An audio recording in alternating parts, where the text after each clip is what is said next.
Alors, Abdelmalek Alaoui, un des cas les plus emblématiques de cette non-coopération, c'est ce qui se passe quand même entre l'Algérie et le Maroc. C'est-à-dire que c'est des pays qui ont l'air incroyablement complémentaires et qui ne travaillent pas ensemble quasiment. Travaillent pas ensemble parce qu'il y a le poids de l'histoire, le poids des idéologies et puis une mésentente structurelle entre ces deux voisins qui ont emprunté des trajectoires très différentes au lendemain des indépendances. C'est effectivement dommage parce que le niveau d'intégration entre les deux pays est très très faible au niveau des échanges. Au niveau des peuples, il y a une vraie possibilité, une vraie convergence. Quand on voit la zone frontalière de l'oriental pour le Maroc et qui est l'ouest algérien, ce sont les mêmes. Et donc il y a une capacité à pouvoir travailler ensemble, mais qui ne s'est jamais matérialisée dans les faits, tant sur le plan économique que sur le plan politique. Alors, Abdelmalek, le cas du Maroc. Le Maroc, ça a été le premier pays dans les années 90 à mener des réformes qu'on peut quand même qualifier de libérales. Ça a commencé sous Hassan II, avant même Mohamed VI. Ça intervient après une période très compliquée pour le Maroc, qui est les programmes d'ajustement structurel du FMI, donc une réduction drastique de la dépense publique, des transferts sociaux, des programmes de privatisation. Mais il y a un signal déclencheur de l'ouverture du Maroc sur le monde, c'est que le GATT va être signé à Marrakech en 1994. Oui, absolument. Donc sur le plan symbolique, le Maroc est petit sur le plan économique, à 35 millions d'habitants, mais c'est une nation qui est un géant sur le plan symbolique et sur le plan notamment du dialogue interreligieux, sur son ouverture sur le monde, sur sa mission commerçante. Donc 94, c'est l'ouverture du Maroc sur le monde. Il y a le démantèlement d'un certain nombre de barrières tarifaires et puis l'engagement du Maroc dans des accords de libre-échange qui font qu'aujourd'hui, le Royaume peut commercer avec 54 pays avec les accords de libre-échange dont il dispose. Est-ce qu'on peut parler d'un modèle marocain ? Je ne sais pas si on peut parler de modèle marocain, mais il y a une singularité marocaine.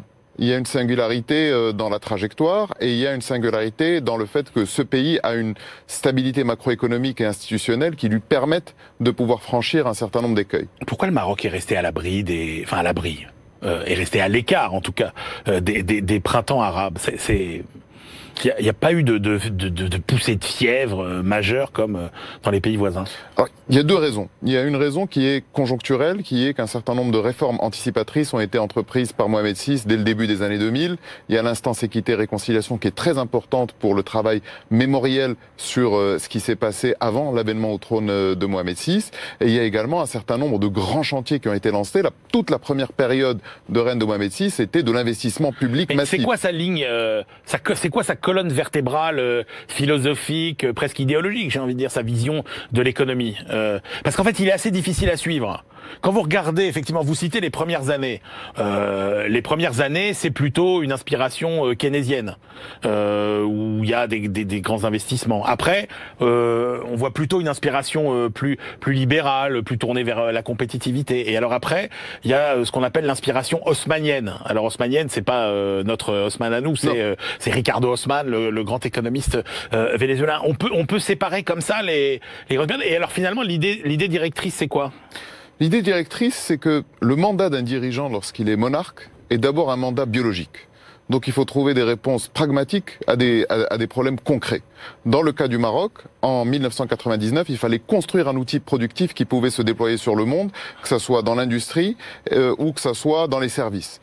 C'est le premier pari de Mohamed VI, c'est de préparer toutes les infrastructures qui sont en capacité de pouvoir amorcer ce décollage économique. Moi, je dirais qu'il est pragmatique en termes économiques.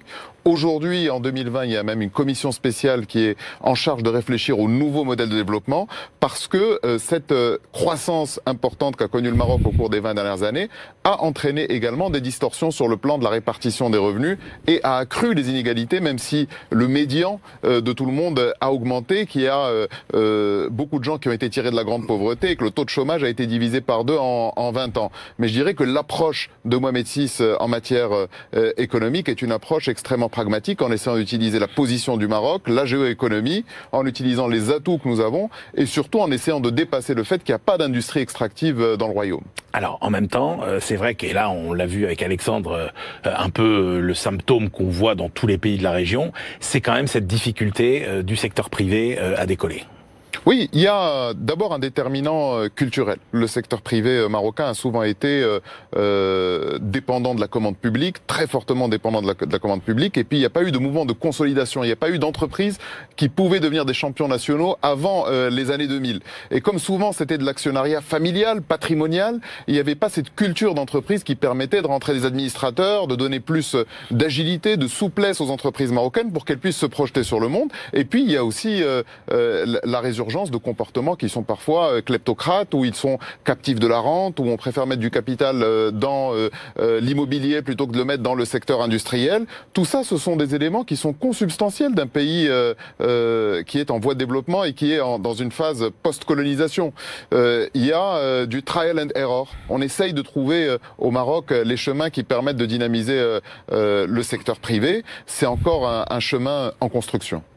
Alors, c'est un chemin en construction, mais en même temps, est-ce que on n'est pas au bout de ce modèle qui consiste à avoir une intervention étatique extrêmement importante, qui engage beaucoup de moyens, au regard de résultats qui peuvent paraître quand même décevants? C'est-à-dire que est-ce que le modèle de développement n'est pas devenu trop coûteux aujourd'hui par rapport aux résultats qu'il produit? Pour une raison d'abord technique, c'est que quand vous financez votre développement à travers les infrastructures, une fois que vous avez fait le maillage, les infrastructures supplémentaires que vous allez mettre en place, elles ont beaucoup moins d'efficacité. Deuxième chose, l'État est très très présent sur le secteur des transferts sociaux, ça représente aujourd'hui 48% du budget général de l'État, mais il y a plus de 100 organismes qui sont en charge des questions sociales, il y a beaucoup d'inefficacité là-dedans, il y a encore beaucoup de lourdeur, et puis il y a la force de la technostructure administrative qui est une technostructure ancienne, encore un petit peu sclérosée, qui a besoin d'aller plus vite. Abdelmalek, en France, on parle d'État profond. C'est-à-dire, en gros, cette machine administrative qui fonctionne quasiment toute seule et à laquelle il est très difficile de s'attaquer. Est-ce que on peut envisager une modernisation de l'État, l'invention d'un service public du XXIe siècle au Maroc? Est-ce que quand on a un roi à la tête du pays, c'est plus facile de faire bouger l'administration que quand on a un président de la République? Ça, c'est la conviction de beaucoup de gens qui croient à l'essence du régime monarchiste, ce qui est mon cas. La réalité, c'est qu'on peut faire des projets de très long terme. Quand vous voyez le projet de Tanger Méditerranée, par exemple, en 2004, il a été soumis au souverain marocain et on lui aurait dit que ça ne serait rentable que dans 20 ans. Et donc, il a été décidé de le démarrer tout de suite.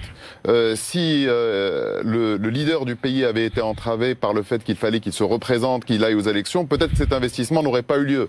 Mais la réalité, c'est que c'est toujours compliqué de faire bouger la technostructure et de faire bouger les administrations lorsqu'elles sont très installées. Parce qu'en plus, elles ont des réflexes de survie et elles ont des réflexes de création d'autres administrations pour de encore complexité, plus de normes, de fiscalité, complexité, en normes. Et donc, c'est un chantier qui est un chantier complexe. Je pense qu'il s'y est attaqué lors du premier discours du trône. Il parlait du nouveau concept d'autorité, le roi Mohamed VI. Mais c'est toujours un chantier qui gagnerait à aller plus fort. J'espère que la commission Ben Moussa, qui est en charge du nouveau modèle de développement, s'y attaquera. Justement, cette commission, elle réfléchit à quoi? C'est quoi les pistes de développement de l'économie marocaine? Est-ce que l'industrie, c'est par exemple une voie d'avenir? Est-ce que l'économie de la connaissance, c'est une voie d'avenir? Est-ce que le défi environnemental, c'est une voie d'avenir? Alors, sur l'industrie, le Maroc est déjà devenu le deuxième producteur d'automobiles en Méditerranée. Aujourd'hui, c'est un pays qui s'est très bien installé sur ce secteur. Le Maroc est également très bon dans l'aéronautique et il a prouvé que dans un certain nombre de métiers où il avait encore un avantage coût en matière de main-d'œuvre, ça pouvait être cette espèce de maquiladoras pour l'Europe et que ça permettait de tirer la croissance industrielle. Sur l'économie de la connaissance, il y a un chantier qui est préalable, qui est celui de l'éducation et qui est absolument prioritaire. Et je pense, de ce que j'ai entendu et lu dans la presse sur cette nouvelle commission, que c'est un chantier qui est absolument prioritaire parce que c'est à partir de là que tout se crée. Mais le véritable défi, c'est comment intégrer les jeunes dans le marché du travail, dans un monde qui se complexifie de plus en plus avec la 4e révolution industrielle, qui détruit des emplois chez les cols bleus, chez les cols blancs. Et donc le Maroc, il n'est pas confronté à un set de problèmes qui est différent de ceux que connaissent beaucoup d'autres pays. Comment mieux former les jeunes, comment mieux les intégrer sur le marché du travail pour pouvoir maintenir son système social et pour pouvoir créer plus de valeur ajoutée. Abdelmalek Alaoui, dans ce nouveau modèle de croissance qui se dessine pour la zone en général et pour le Maroc en particulier, quelle est la place des relations avec l'Europe ? Je pense qu'il faut placer les choses à un niveau stratégique. Un échec du sud de la Méditerranée signifierait une zone de turbulence inédite en Europe. Et donc la question aujourd'hui, c'est pas de se dire est-ce que si des emplois vont au sud de la Méditerranée, est-ce que l'Europe va perdre dans son tissu industriel? C'est de se dire comment est-ce qu'on construit cette communauté de destin, parce que l'échec nous est absolument interdit, auquel cas nous pourrions être exposés des deux côtés de la Méditerranée à une crise migratoire sans précédent, à des difficultés économiques, mais également à des réfugiés climatiques et à tout un ensemble de plaies qui pourraient s'abattre sur la région. Donc l'échec nous est interdit. Merci messieurs. Alexandre Kateb, les économies arabes en mouvement chez Debox Supérieur et un chemin marocain, ouvrage collectif dirigé par Abdelmalek Alaoui et l'Institut marocain d'intelligence stratégique. Voilà.